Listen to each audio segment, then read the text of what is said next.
أعوذ بالله من الشيطان الرجيم.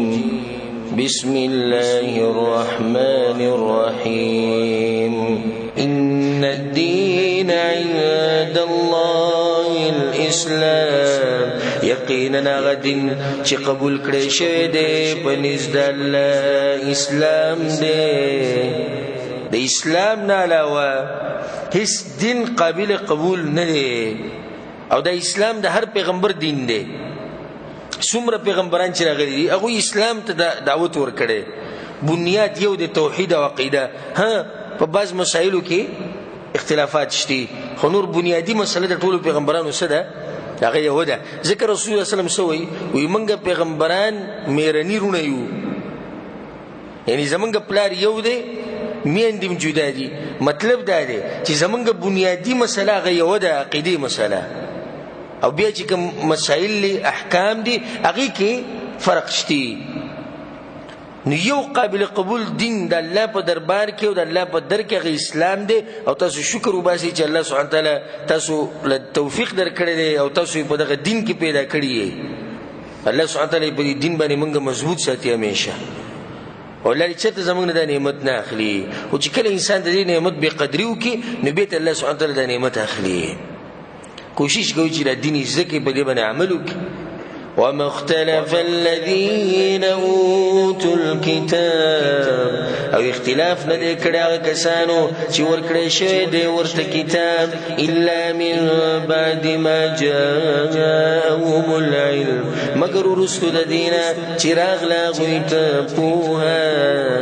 اهل کتاب وګوره اختلافات چې کوم کړي دي سره د پوهې کړي دي. خو ته پته و چې حق څه دی بیا هم د الله په دین کې اختلافات جوړ کړي. بغیا بینهم، د وجې د حسد نه په منځ خپل کې. ومن یکفر بآیات الله، او څوک چې کفر وکړي په آیتونو د الله، فإن الله سریع الحساب، نو یقینا الله زر حساب کوونکی دی. فإن حاجوک،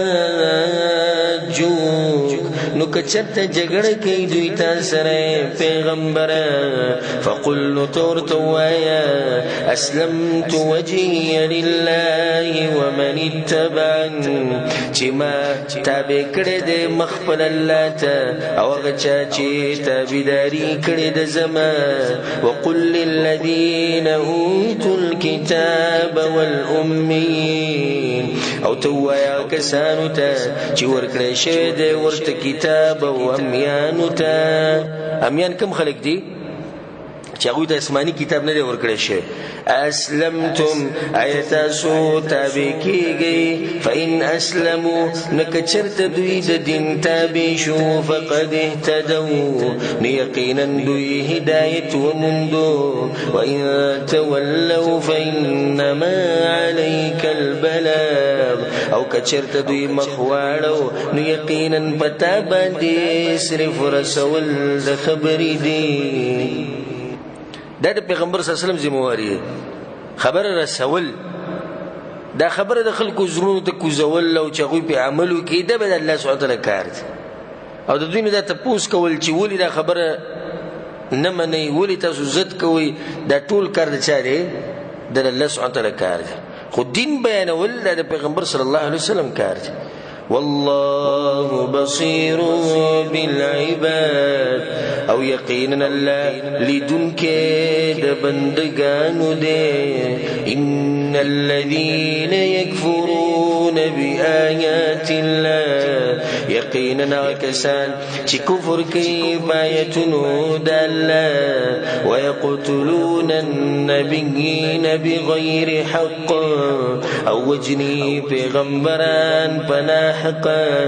ويقتلون الذين يأمرون بالقسط من الناس، او وجني هغه کسان چې حکم کوي په انصاف سره د خلقنا. فبشروا بعذاب أليم، نو زیر ورکدوی ته په عذاب دردناک سره. دې کې زور نه ده هغه خلکو د چې هغوی پیغمبران وجني او د حق داعیان وجني، لکه په یهودو کې دا مرض و. زکریا علیه السلام وجلی، د هغه زوی یحیی علیه السلام وجلی، حزقیل علیه السلام وجلی، د عیسی علیه السلام د وجلو کوشش یې کړی. نو د داسې قوم دی، داسې خبیث قوم دی چې دوی کوششونه کړي چې د پیغمبران ووجني، نو بعضې پکې وجلي، په بعضو کې نه دي کامیاب شوي، بلکې دا کوشش هم کړی دی چې زموږ پیغمبر صلی الله علیه وسلم ووجني. رسول صلی چې کله مدینه کې دوی بازار ته ورغی او یو دیوال ته ډډه لګولې و ناس، او دوی دا ترتیب جوړ کړی چې د برې نه به پې موږ یو کاڼی راچوو په رسول صلی باندې او دی به وجنو. نو الله سبحانه وتعالی جبریل علیه السلام راولېږو، د دې ځینې پاسه دوی ستا خلاف یو منصوبه جوړه کړې ده. الله سبحانه وتعالی په خپل رحم سره بچ کړو. دغه شان هغه یهودي زنانه چې رسول صلی الله علیه وسلم له غوښه راوړې وه او په هغې کې ورته څه اچولي وو؟ زهر یې ورته اچولي. رسول صلی الله علیه وسلم چې د هغې نه چک وو نو د غوښې ورته وایي ما مه خوره، ګوره په ما کې دننه زهر دي. بیا هم رسول صلی الله علیه وسلم ته دا تکلیف محسوسېدو په کوم وخت کې چې په رسول صلی الله علیه وسلم باندې ځنکدنو، د خپلې مرۍ ته به اشاره کوله، هغه تکلیف راته اوس هم میلاوي. او ځکه علما وایي چې رسول صلی الله علیه وسلم د شهادت په مرګ باندې مړ دی. څنګه د شهادت په مرګ باندې مړ دی؟ د دغه زنانه د هغه کوم زهر چې ورکړي هغه اثرات راښکاره شوي، تکلیف رسول صلی الله علیه وسلم ته. رسول صلی الله علیه وسلم چې انسان د الله ولا دغه شهادت ته مرتبه هم ورکړې. دا د یهودو بیماري وه. او نن سبا هم دا یو پلیت قوم دی چې دا په دنیا کې امن او امان نه غواړي، مسلمانان په ارام نه پرېږدي، په هر ځای کې دوی فسادونه چې دغه روان دي. أولئك الذين حبطت أعمالهم في الدنيا والآخرة، داغ کسان دي چې برباد دي عملونه د دوی په دنیا او په آخرت کې. وما لهم من ناصرين، او نبي د دوی د پاره مددګاران. ألم تر إلى الذين أوتوا نصيبا من الكتاب، آیت نګوریا کسانو ته چې ورکړی شوی دی هغوی ته حصه د کتاب نه. څوک دې مراد دي؟ یهود و نصارا چې هغوی ته حصه ورکړی شوې ده.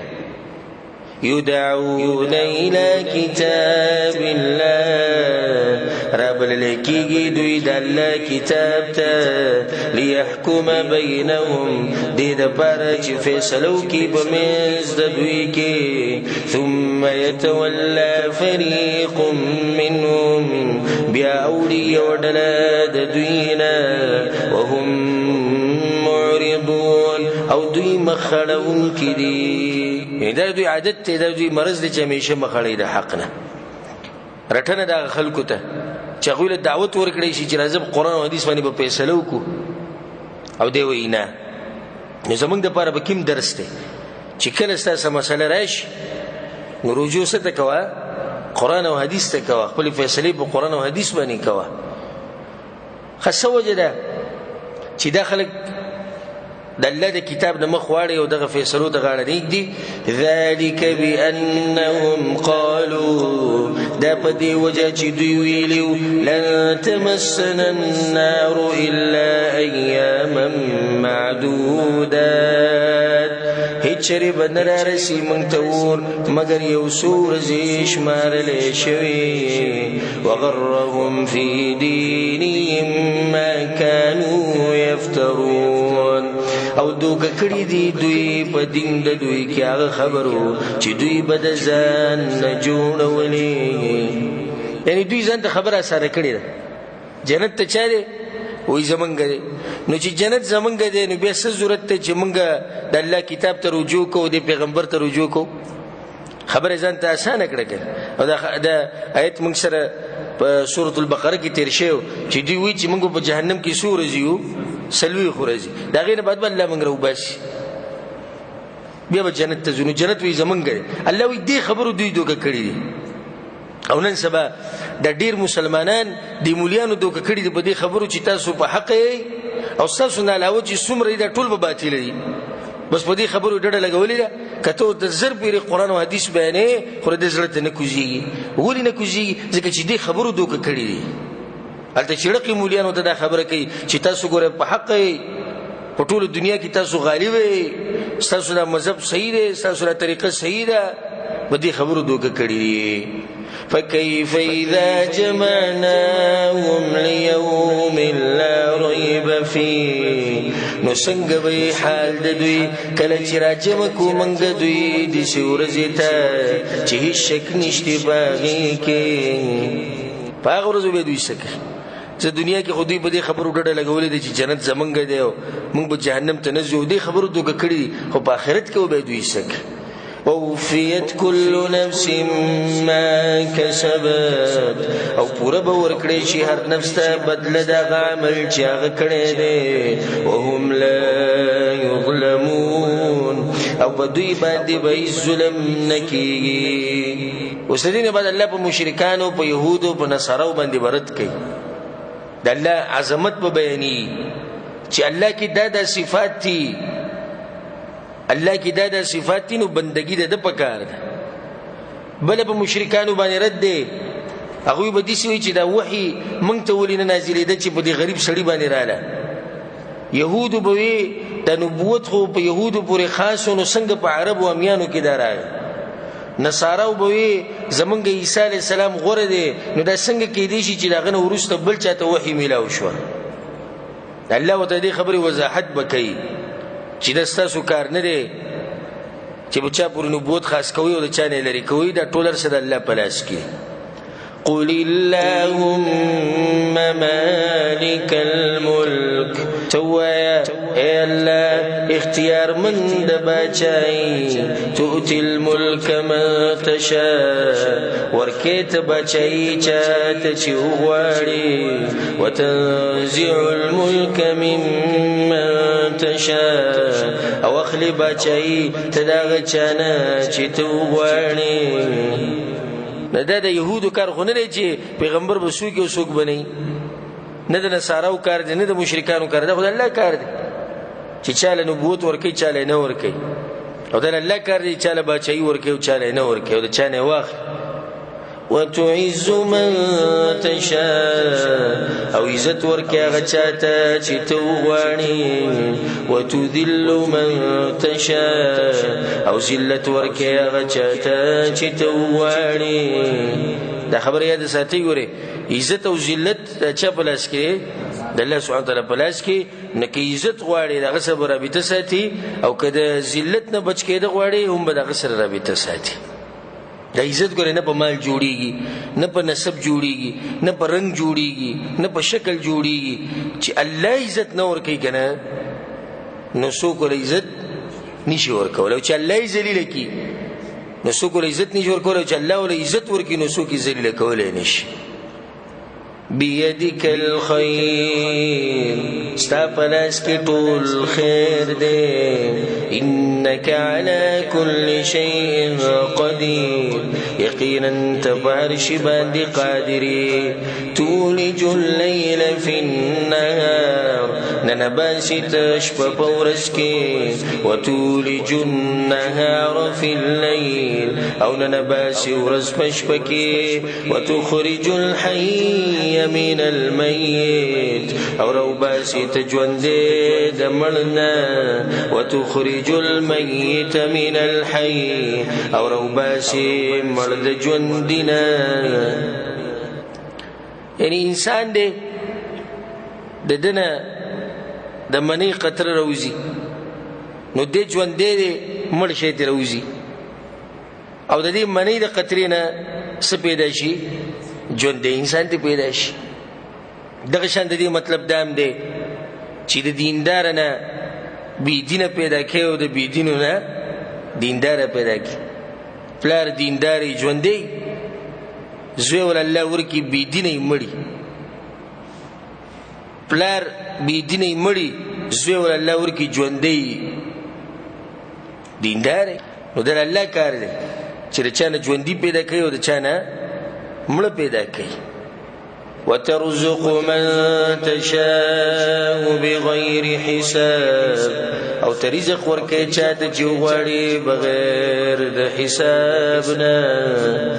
اوس دینه بد الله سبحانه وتعالی زورونه ورکي چې هر کله يهود او نصارا ستاسو دا دین نه مني، ستاسو دا دعوت نه مني، نو دا ستاسو دشمنان دي. چرته به تاسو دوی سره دوستی نه کوئ، د دوی سره به مینه محبت نه کوئ، د دوی تعظیم به نه کوئ. او دا مسله د الولا والبرا دی چې ان شاء الله هغه پر روانو ایتونو کې تفصیلي راځي. د الله دپاره دوستي او د الله دپاره دشمني. څوک چې د الله دشمن دی هغه زمونږ دشمن دی، او څوک چې د الله دوست دی هغه زمونږ دوست دی. یو سړی دیندار دی، انګریز دی، موږ یې سره پیژنو نو نم لیدلی، خو زمونږ سره محبت دی. او زمونږ خپل خپلوانو کې یو سړی بېدینه دی، زمونږ سره نه لګي طبیعت. اگر که زمونږ په نسب کې دی، اگر که زمونږ د قوم نه دی، اگر که ښکلی دی، اگر که زورور دی، اگر که مالدار دی، خو چې بېدینه دی زمونږ سره نه لګي. او یو مسلمان دی، دینداری او بېدیني پکې دواړه شته، نو د ده سره به د دیندارۍ د دیندارۍ په اندازه باندې محبت کې، او د ده د بېدینۍ په اندازه باندې به د ده سره نفرت کې. دا نن سبا د ډېرو خلکو نه والعیاذ بالله دا عقیده ورکه شوې ده، ختمه شوې ده. بس د رشتې پاللې مقصد دی، خفه به شي او پلانې دی او علانې دی او دا دی او دغه دی. موږ وایو چې د رشتو بنیاد جوړ کا په دین باندې، د رشتو بنیاد جوړ کا په عقیده باندې، د رشتې وتړه په عقیدې سره. یو سړی زمونږ خپل ورور دی، بېدینه دی، په بېدینه باندې به څه کوې؟ او یو سړی پردی دی، پنجابی دی، بنګالی دی، انډین دی، دیندار دی، زمونږ د سر تاج دی. د هغه دپاره موږ ځان قربانو. دې ته مسله وایي د الولا والبرا، د کافرانو سره دشمني، د الله د دوستانو سره دوستي. نن سبا د خلک د دې عقیدې نه بلکل ناخبره شوي چې کینې د انګریزانو صفت به کوي، چې کینې د هندوانو صفت به کوي. لکه ته څنګه د کافر صفت کوي او هغه د الله دشمن دی، ته څنګه د یو سړي صفت کوي هغه ستا د پیغمبر دشمن دی، او ته څنګه د یو سړي سره دشمني کوي او هغه ستا رب مني، ستا پیغمبر مني. دا خبره یاد ساتئ، کافر که ډېر غوره شي که نه، که ډېر غوره شي، خو د ده په شان بدترین انسان بل نشته. ولې؟ ځکه چې دی زمونږ رب نه مني، دی زمونږ پیغمبر نه مني، دی زمونږ د کتاب ته دروغجن وایي.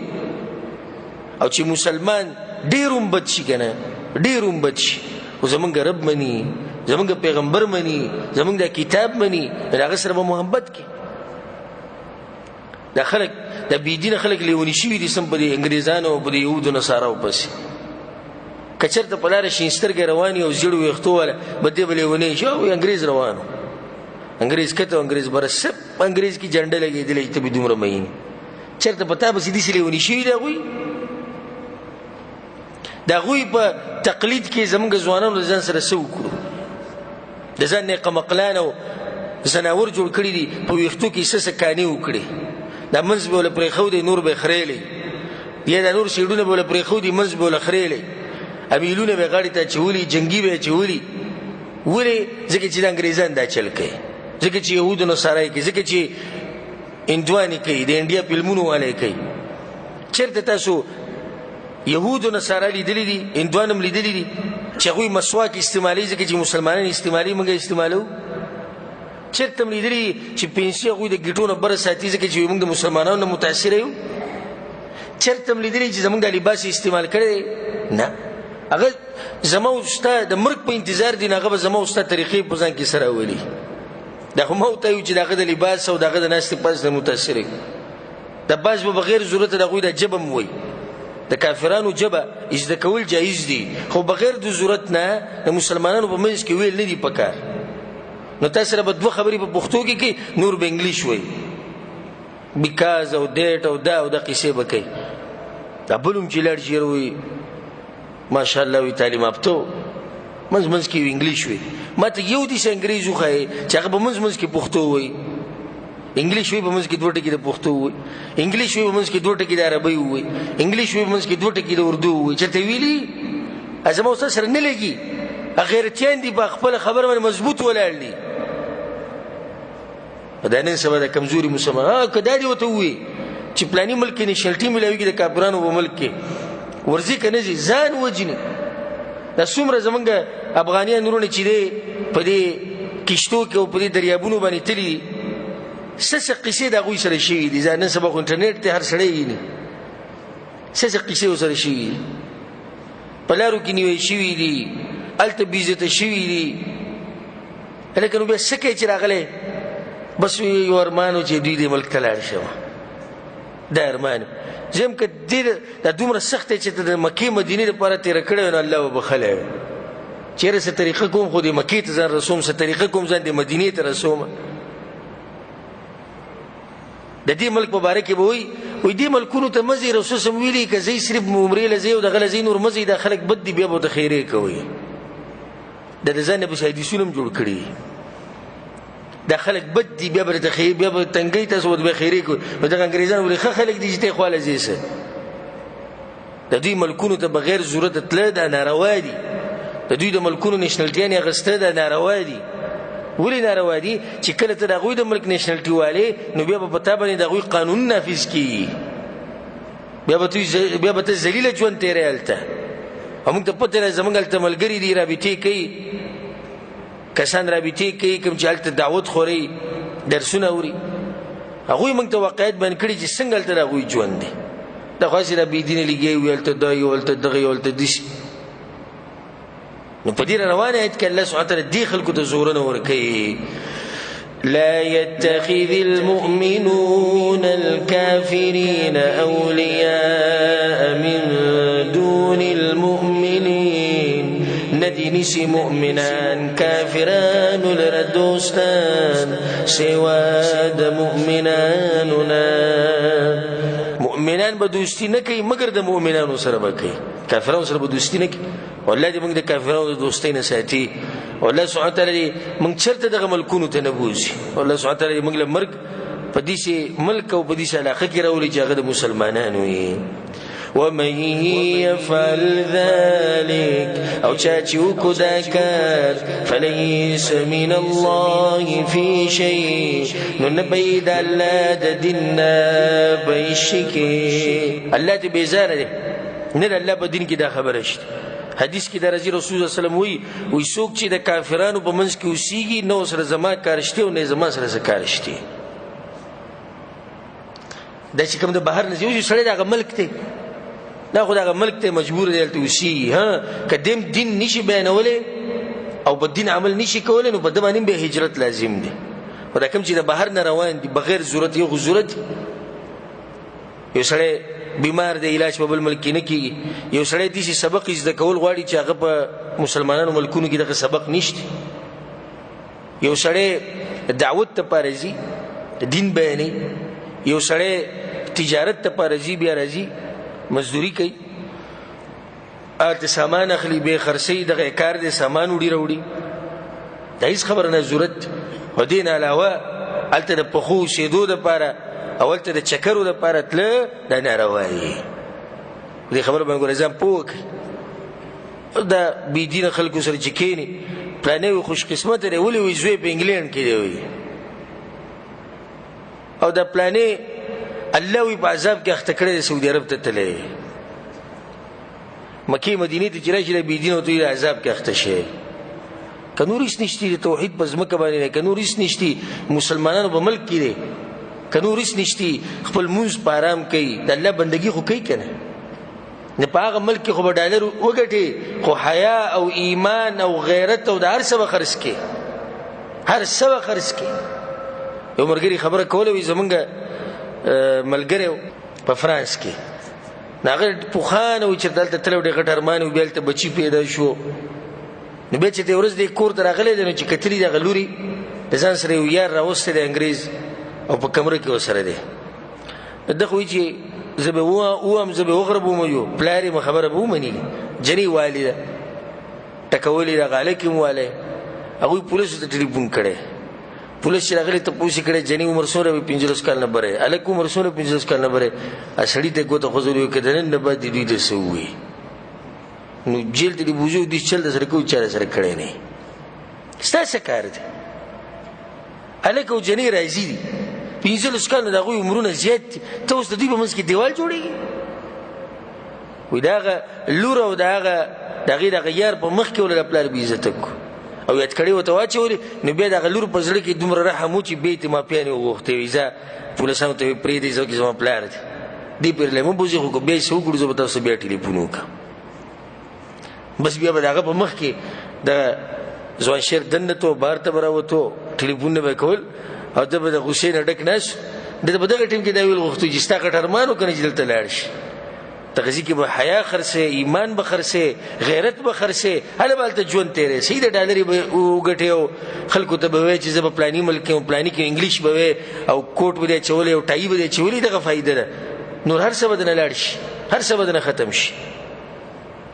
إلا أن تتقوا منهم تقا مگر کزان ساتي دا غوینا بزان ساتلو سرا د دې اجازه شته څنګه لکه اوس یو مسلمان دی کمزور دی کافران زورور دي د بزان وېریدو نو دا غوی سره دې نرمي نرمي خبرې کولې او خاندلې الله وی دا جایز دي څنګه چې دې ټیم کې کده دا غوی سره دا نرمي خبرې نه کوي او که دا غوی په مخ کې خاندي را خاندي نه غوی ته نقصان رسي نه په دې ټیم کې الله وی الا ان تتقوا منهم تقا که تاسو دې ځان ساتئ نبی ایس خبره نه په دغه ټیم کې سړی دوه خبرې سره خوږي وکي په خیر وته وي د دې لپاره چې مانه تنګي ماته سنوي نبی ایس حرج نشته ويحذركم الله نفسه او لا يريت سود خپل ځان والى الله المصير او خاص الله توافس کېدل دي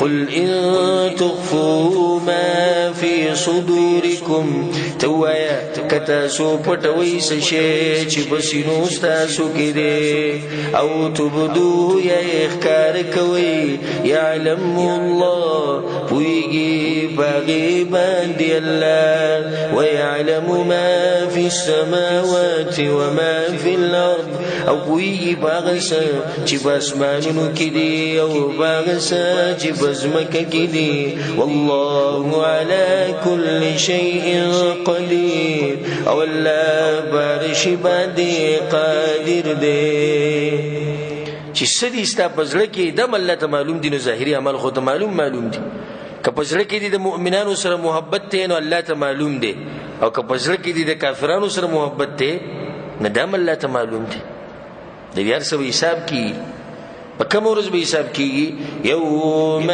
تجد كل نفس ما عملت من خير محضرا باغ ورځ چې وبمومي هر نفس هغه عمل چې کړی دی د خیر نه حاضر کړی شوی وما عملت من سوء او هغه عمل چې کړی دی د بدینا د دوه اعمال به ته ملوش بدی بمی نیکی بمی تود لو ان بينها وبينه امدا بعيدا خو خیبه چې ارمان دې بمنز د دې نفس او بمنز د دې عمل کې مزل ویلري یموده ویلري څنګه یعنی کله چې د خپل ګناه ویني وي به چې ارمان زمو د دې ګناه په منځ کې غټه فاصله وي چرته ما د خپل ګناه نه ویلې درې لکه تاسو دا غواړئ چې د قیامت پر ورځ د خپل ګناهونه وي نه نو په دې دنیا کې به ګناهونه نه کوئ ويحذركم الله نفسه او يري الله تاسو د خپل ځان والله رؤوف بالعباد او الله شفقت کون کې دې بندگانو بعض خلکو د رسول الله صلی الله علیه وسلم په زمانه کې د الله د محبت دعوی کولې چیرې منګه په الله مینو منګه دیسیو منګه دغه الله په دې خلکو امتحان راوست څنګه امتحان قل تورتوایا ان كنتم تحبون الله کچرت تاسو مینا کوي د الله سره فتبعوني نتابداریو کوي زما د امتحان دی اوس کته دا داوه کې چې زما د الله سره محبت ته نو خپل ځان ته وګوره چې د رسول الله سلام په تابعداري کې ته څنګه څومره چې د رسول الله په تابعداري کې تکلکی دومره به د الله په مینه کې کلکی او څومره چې په دې کې کمزورې دومره به دلته کمزورې تابعداري د رسول الله صلی الله علیه وسلم دا د فلاح او د کامیابی لار ده، دغه د جنت لار ده. قل اطیعوا الله واطیعوا الرسول. هر ځکه الله دا خبره کړې ده چې اطاعت د الله دی او د الله د رسول دی. من یطع الرسول فقد اطاع الله. چا چې د رسول تابعداري وکړه اطاعت وکړو د په اصل کې د الله اطاعت وکړو. رسول الله صلی الله علیه وسلم وایي چې زما ټول امت به جنت ته نوځي مګر هغه سړی چې انکار وکړي. صحابه کرام یا رسول الله دې څوک به چې جنت ته تلو نه انکار وکړي؟ رسول الله صلی الله علیه وسلم من اطاعني دخل الجنه ومن عصاني فقد ابى. چا چې زما تابعداري وکړه دی به جنت ته نوځي او چا چې زما نافرمانی وکړه نو دی به چرته ځي؟ دی به جهنم ته ځي. د رسول الله صلی الله علیه وسلم تابعداري په ځان باندې لازم کې د الف نه د یا پورې خپل رسمونه خپل رواجونه خپل عبادتونه د ټول د رسول سم په طریقه کې. او دا قصې پرې دي چې زما مذهب جدا دی او ستا مذهب جدا دی او دغه مذهب جدا دی او د پلاني فرقه ولا او د پلاني فرقه ولا چې په کوم ځکه د رسول الله صلی الله علیه وسلم حدیث راشي هغه باندې ځان قربانوي هغه باندې عمل کوي. الله واستاسو په ژوند کې برکت واچي. په قبر کې درې ته پوښتنه دي د دین په باره کې د پیغمبر په باره کې او د الله په باره کې. څلورم ته پوښتنه دا نشته چې ته په کوم مذهب وي ته په کوم مولا پسې روان وي ته د قران او حدیث نه علاوه په کوم کتاب پسې روان وي دا ته پوښتنه به نشته. ګوره دغه درې ته پوښتنه دي دین پیغمبر الله. ټول کامیابی د رسول الله په تابعداري کې حوض کوثر وبکسکه غواړي د دې پیغمبر تابعداري وکوي که شفاعت هم د پکاري د دې پیغمبر تابعداري وکوي د قیامت په سختو کې بچ کېده غواړي د دې پیغمبر صلی الله علیه وسلم تابعداري وکوي. د جنت ته تل غواړي د جنت دروازه به کولاوي هم دغه انسان. نو څنګه چې تا دغه تابعداري نه کړې ته به تم شي دغه تابعداري وکې هغه ته جنت ته بننوځي. که د رسول سم گاونډي توپ دی پکاري په جنت کې دغه تابعداري وکې. او دا خبري زړه ته ما چوي چې دغه تابعداري د لاسه ته یو سړی وي چې ته وابي سو کوئی به مذهب سو کوئی به ادب سوک سوي هیڅ خبره نه ده. د قیامت پر ورځ کله رب العالمین ته پوښتنه نو الله ته دغه وایو چې الله ستاسو د دین لپاره ستاسو توحید د لاسه ستاسو پیغمبر صلی الله علیه وسلم تابعداري د لاسه موږ د هر څه د غاړه خو دی. د خلکو چې موږ په بدر دی د خلکو چې موږ په پروپاګاندا جوړولې د خلکو چې موږ ته کنځلې کولې د خلکو چې موږ سره جنگونه کول د هر څه ته موږ تیارو یا الله صرف او صرف ستاسو توحید لپاره او ستاسو پیغمبر صلی الله علیه وسلم د حدیثونو لپاره. او د الله نعمت ته چې موږ لري راکړې د الله توحید او د رسول سم سنت د رسول سم تابعداري د رسول سم حدیثونه. الله دې په دې منهج باندې موږ مضبوط ساتي او الله دې موږ له توفیق راکړي چې د رسول سم دې تابعداري وکړو لکه څنګه چې پکار ده. الله دې سره زموږ حشر وکړي او الله دې سره موږ په جنت کې یوځای کړي. خکته د رسول سم تابعداري کې الله بس کوي يحببكم الله ويغفر لكم ذنوبكم من بوك الله استاسو سرا او بخانه بوك تاسو تاسو د گناهونو والله غفور رحيم او الله بخانه كون کې رحم كون کې دې. قل اطيعوا الله والرسول توایا تابعداري وکي د الله او د رسول. به دغه تاکید وکړو چې څومره عبادت دي د رسول سم په طریقه کې موږ د دنیا ته راغلي یو د څه لپاره د الله د بندګۍ لپاره. خو الله خو به موږ دې سنیو پرې خو دې چې خپل مرزي بندګۍ کوي وي بندګۍ به زما کوي په طریقه د رسول الله صلی الله علیه وسلم به کوي طریقه به ته دی خو او تاسو چې بندګۍ د الله کوي دې ځکه الله چې اطاعت وکوي تابعداري وکوي د الله او د الله د رسول.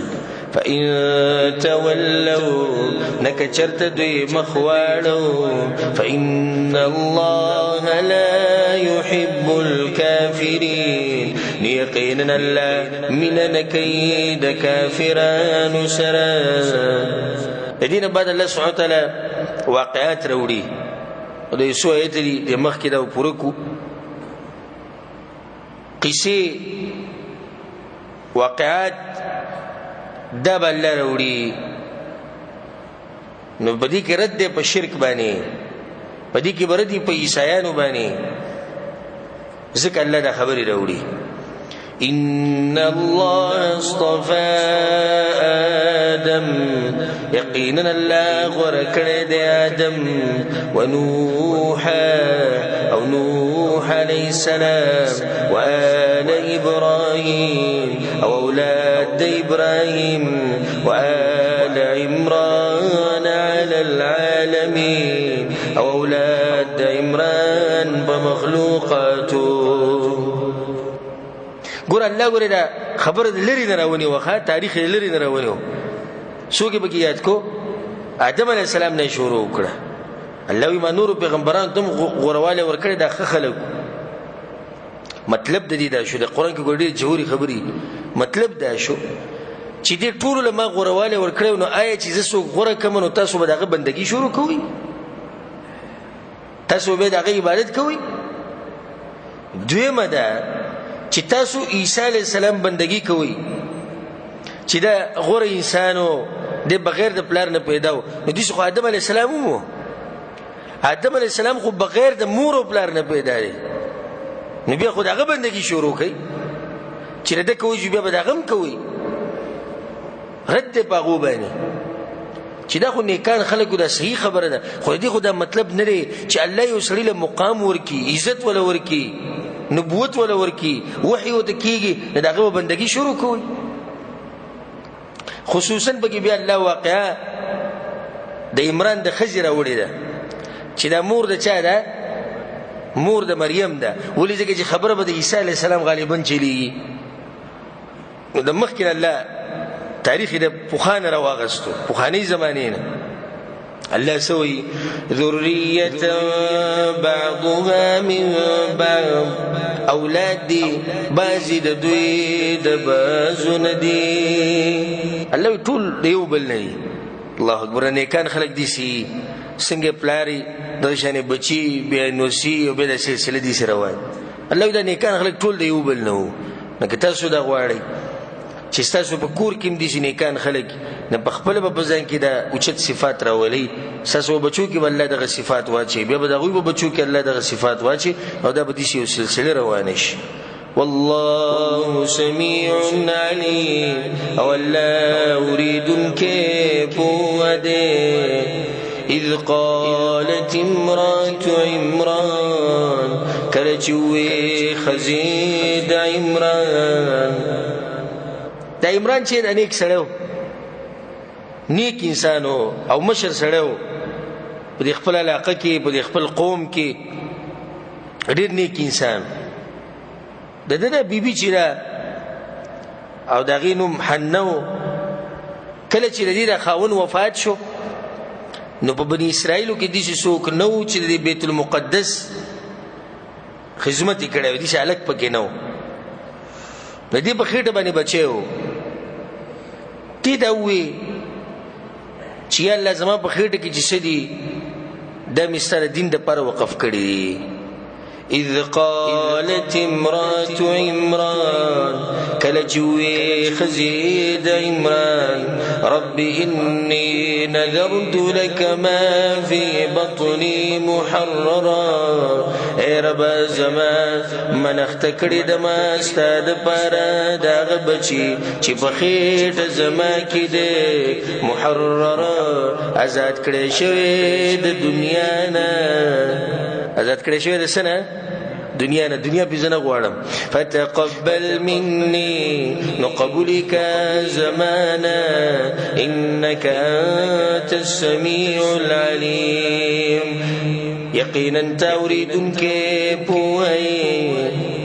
په دې کې اوسو فائدې اولنی فائدہ پرونی درس کې ما ویلو چې منخت په دوه قسمه یو کې د الله سره شرط لګول یا الله کته دي شو زبدي شو یو عام منخت رجې د غوره طریقه ده نو دې کې دې سویل دی الله ته چې الله کا پلانې کار دی کو نو د زما په خېټه کې چې کوم بچي د سره پر موقف کړي دي ویلي نه ابتداء د الله لپاره منخت وکړه.